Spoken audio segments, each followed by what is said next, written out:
Hi, welcome to my YouTube channel. I'm Brettsirrell. I'm a magician and entertainer, and this channel just helps me share some tips and advice which I've gathered from over 20 years of working as a professional performer in the events industry and with weddings. So in this video I want to chat with you about just some ideas that if you are thinking about having children at your wedding, how you might keep them occupied and integrate them into the whole wedding day itself.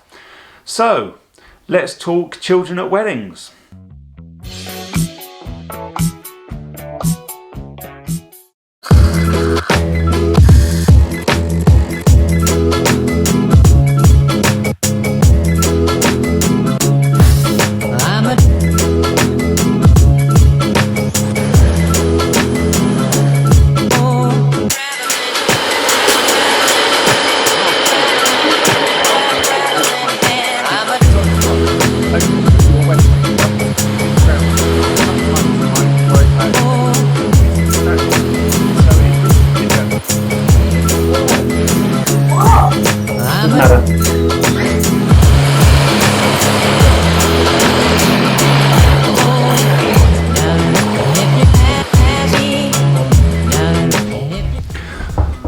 So my kids are nice and occupied doing half-term things, obviously. So anyway, let's talk children at weddings, and if you're thinking about inviting children to your wedding, or having no children at your wedding, or just having lots of children at a wedding, let's have a look at different scenarios and how to keep children entertained. So first of all, if you want a wedding with no children whatsoever, that sounds easy because you don't have to organise how you're going to keep them entertained or how you're going to keep them quiet during the speeches, that kind of thing. But you still have to decide how you're going to tell your friends who do have children that you don't want them at your wedding. Personally speaking, if someone said to me, you know, you can come to the wedding but we don't want you to bring children, that's cool with me, to be quite honest, because as a couple it's sometimes really nice to have an opportunity where all you have to do is find some babysitters for the day. You've got a good excuse because it's your friend's wedding and we can go along and have a great time. So yeah, don't feel too worried about inviting your friends but not their children. And then you've got families which have got really big families and loads of children, and generally in that case the whole family is used to having lots of children around, and it's just a case of making sure there's various different things to entertain them.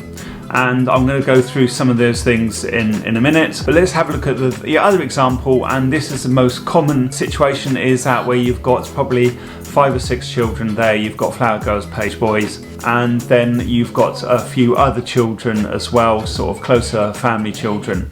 And that's the most common thing that I see at weddings, where you've probably only got 4 or 5 children at the wedding, and then you might have a couple of toddlers. In that scenario, it's sometimes harder to keep children entertained because there's not enough children to do like a children's show or anything like that if you'd want to, and they quite often find their own things to occupy themselves. So usually during the drinks reception, children are sort of maybe a little bit shy, and then they're doing their own sort of meet and greet with the other children on site. Then that move into the meal, and during the meal they'll have dinner with their parents, and quite often the parents don't want to disappear too much, and so they'll keep them within eyesight. And that's really easy during the drink reception because they can do that. It's not usually a large area and it's quite contained. Then going around the tables during the meal, quite often couples I see, when they're organising their table plans, they'll put the sort of the new parents, as it were, of younger children together on a table. That actually works really well. The only problem with that is that sometimes when I come to entertain those tables, it's not always a full table and it's just a little bit fragmented, but generally it does tend to work. So that's usually quite a good idea. For me personally, when I'm working around the tables and entertaining groups, I find that those tables with the children, it's quite nice to relax and have fun and do sort of very visual magic. So I might do like a torn and restore effect, or a trick where something disappears from one location, ends up in one impossible location. So it's quite visual and it's fun, and it's easy for the children to follow, but it actually is quite good for the adults as well, because it's a really fun trick for them to understand as well as the children, if that makes sense. So what are the best ways of creating something to entertain the children that I've seen personally. One of the best things that I've seen is perhaps sort of have a dropout room where some of the kids can go, or even just a corner of the venue. So for example, a lot of venues, they might have a side room, and quite often I find that those side rooms aren't even being used and they can't hire them out, so you can take advantage of those. Probably if the venue is going to charge you, they'll charge you a decent rate if they're going to charge you at all. Most venues, they will have sort of facilities for corporate events or something like that, which means they will have a projector. And that's a really good opportunity to say, can we play some like Disney videos or something like that on the projector? And that way, those videos, they're great for children because quite often they've seen the videos before and they know the plot and the outline, so they can just drop in and they'll watch videos for a little bit and then they'll disappear. And because they know the films, they know they can do that, and they're not going to sort of lose the plot like their parents might be. During the speeches, when the children might be a little bit bored of the speeches, then they can just drop into that area and just sit quietly and watch those videos. Alternatively, you might want to have a PlayStation area, so you might want to use the same projectors again as a PlayStation area or a gaming area for the kids, so it's somewhere just to one side. And that's really good because also it will double up in the evening as well, where you might want to put the adult games in the PlayStation, and then you can keep the adults entertained as well using the same sort of setup. Of course, one of the disadvantages of that is that it might be out of the eye line of the parents, and quite often you might lose a parent as well because they want to know where their children are. So for example, if the children are using that dropout area during the speeches, then you are going to lose a parent as well. If you do have a parent that comes out the room and is during the speeches, maybe you might want to ask the venue if they have a way that the speeches can be heard outside the room. So they might have the PA system might also have speakers in the foyer as well, so you might want to turn those ones up just a low volume, so if anybody's outside with the children, they can actually still hear the speeches going on. And another way of entertaining children during the wedding breakfast particularly is to have like activity packs on the tables, and you can perhaps design these yourself and put them on the play settings, so when the children do sit down, or if they're bored during the meal, then they can do like colouring in or small little games or something like that, or fun stuff that they can do while other things are going on. One of the things that I do notice with some venues is that they like to serve the children's meals before the adults' main meals, and I can completely understand why a venue would like to do this, because they don't want to serve the adult mains with the children's mains. They don't want to be serving like chicken nuggets and stuff with a nice main, because it's just easier for the chef, to be quite honest. But then that leaves a sort of awkward situation. They will have either finished their meal when you're trying to eat yours, and then they're bored and then they start running around, or you've kind of been occupied all the time and everything's kind of out of sync. Talk to your venue about maybe serving the children's meals with the adults' main meals, and then that helps things stay a little bit more coherent, and it just runs a little bit smoother. But obviously that is down to your venue and your negotiation with them of how you want the children to sort of be interacting with the main goings on of the day. So those are just a few sort of DIY ways of making sure that your children on your wedding day sort of fit with the whole schedule of the day.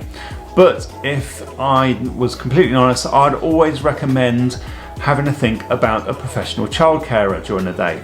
And if you speak to your venue, I'm sure they'd recommend, but the ones that I've spoke to recently was a company called childcare.com.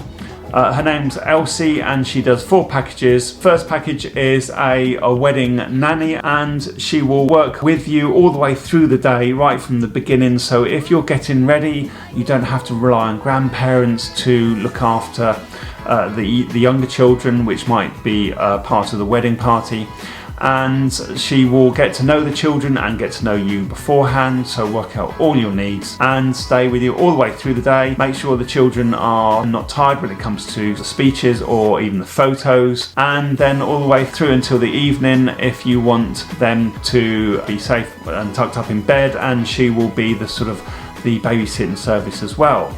So that's a whole day's sort of childcare. The other package she does like a wedding babysitting, which is like overnight. So generally working again with the venue, there'll be if you have a family which are staying at the venue and the children go to bed, then she can sort of do the babysitting service as well. Then there is the wedding creche, where you have a side area and she can provide toys and things that are sort of age suitable, and during the day she'll rotate those so they're soft and they're not noisy, or they're appropriate for the various times of the day. So then that can be a drop-in service as well. Also, as a parent, it's really good to know that there's a professional childcarer on site.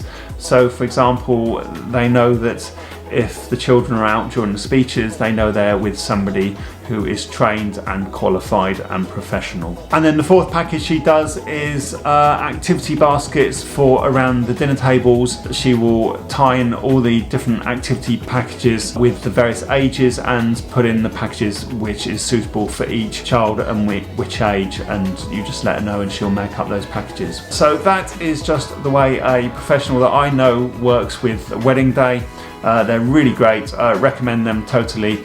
If you're not down in the West Country, maybe just give her a call and ask her for some advice, because she's really helpful and happy to help wherever you are. Also, you might want to talk about your venue to see if they recommend any bit as well. So hopefully that video has given you some sort of insight into having children at your wedding. If it has been useful, please give it a like. If you've got any stories about children at weddings, and I'm sure there's lots out there, then please leave them in the comments below. And I'll have some more videos coming out in the future, so please give it a click on the subscribe button, and I will see you very, very soon. Thank you for watching. Bye bye. Just want to be with the children to see where they are, make sure nothing's gotten set fire or anything like that. And the advantages of having children there, because they can do the chimney sweeping and this kind of stuff. They can get drunk at the bar. Generally just joining all the sort of things that the groom would do.